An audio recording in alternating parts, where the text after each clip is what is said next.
क्योंकि अब आप सिंधु घाटी सभ्यता के बारे में जान चुके हैं, तो जाहिर है कि हमारे मन में ये सवाल उठेगा कि सिंधु घाटी सभ्यता को बसाने वाले लोग आखिर थे कौन।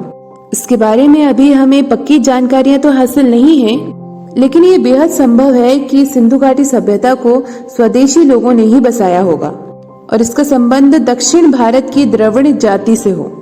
वहीं कई विद्वानों ने भी दक्षिण भारत में रहने वाली द्रविड़ जाति और सिंधु घाटी में रहने वाले लोगों की जाति में समानता देखी है। हालांकि ये भी मुमकिन है कि सिंधु घाटी को बसाने वाले लोग शायद कहीं बाहर से आए हों, लेकिन उनके आने की तारीख बहुत ज्यादा पुरानी नहीं होगी।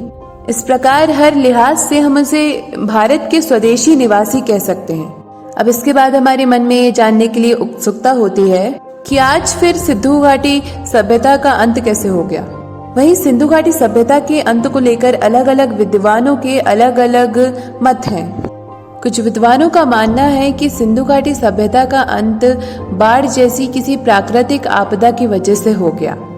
गौरतलब है कि सिंधु नदी अपनी भयंकर बाढ़ के लिए भी जानी जाती है। वहीं कुछ विद्वानों का मानना है कि सिंधु घाटी सभ्यता का अंत धीरे धीरे मौसम के बदलाव की वजह से हुआ। वहीं सिंधु घाटी सभ्यता का आकार इतना बड़ा था कि एक झटके में सभ्यता का अंत होना वाकई में बेहद मुश्किल नजर आता है।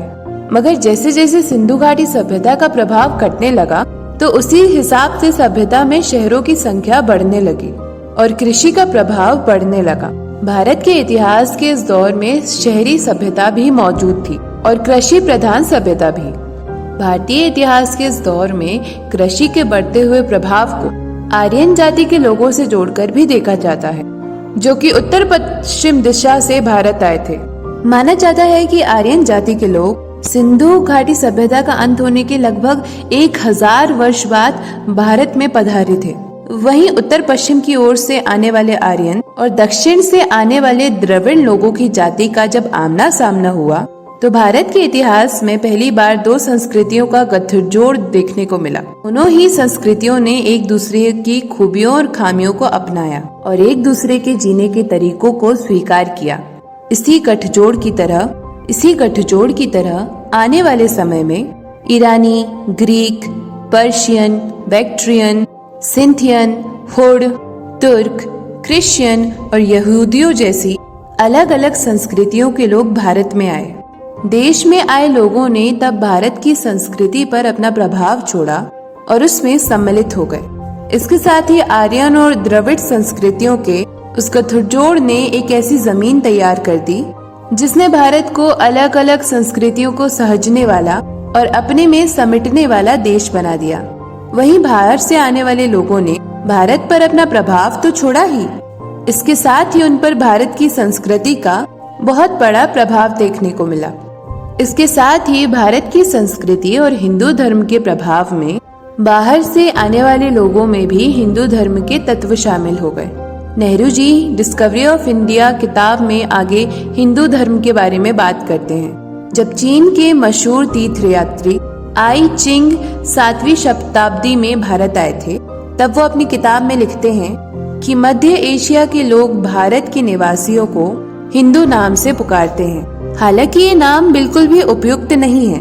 भारत के लिए आर्य देश नाम कहीं ज्यादा उपयुक्त रहेगा। गौरतलब है कि भारत में धर्म के लिए इस्तेमाल किए जाने वाला सबसे पुराना शब्द आर्य धर्म था। आर्य धर्म केवल एक धर्म नहीं था, बल्कि उसका महत्व एक धर्म से भी ज्यादा बढ़कर था। धर्म शब्द की उत्पत्ति जिस शब्द से हुई है, उसका मूल अर्थ होता है एक साथ जोड़कर रखना। धर्म एक नैतिक अवधारणा होती है जिसमें नैतिक सभ्यता और मनुष्यों के कर्तव्यों की पूरी श्रृंखला शामिल होती है। आर्य धर्म में भारत में पाए जाने वाले सभी धर्म शामिल थे, फिर चाहे वो वेद से जुड़े हों या ना हो। वहीं इस शब्द का इस्तेमाल बौद्ध धर्म और जैन धर्म द्वारा भी किया गया। कहते हैं कि महात्मा बुद्ध ने मुक्ति के अपने रास्ते को आर्य पथ का नाम दिया था। वैदिक धर्म शब्द का इस्तेमाल भी उस दौर के उन सभी धर्मों के बारे में बताने के लिए किया जाता था जो कि वेदों की शिक्षाओं पर चलते थे। इस प्रकार जो धर्म वेदों की शिक्षाओं पर यकीन करते थे, उन्हें वैदिक धर्म कहा जा सकता है।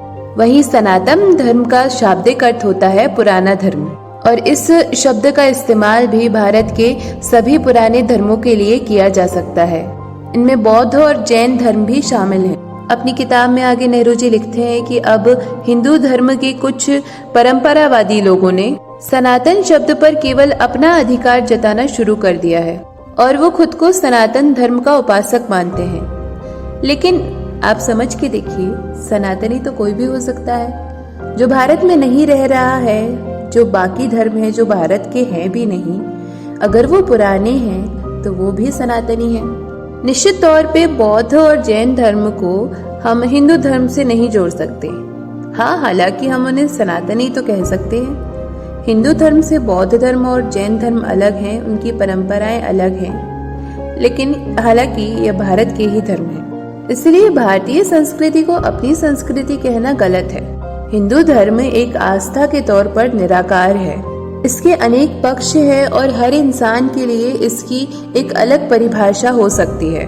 इसलिए हिंदू धर्म को किसी एक परिभाषा के तहत परिभाषित करने का काम बेहद मुश्किल है। लेकिन अंत में ये सार कहा जा सकता है कि अपने धर्म की, हिंदू धर्म की मूल भावना जियो और जीनो दो वाली है।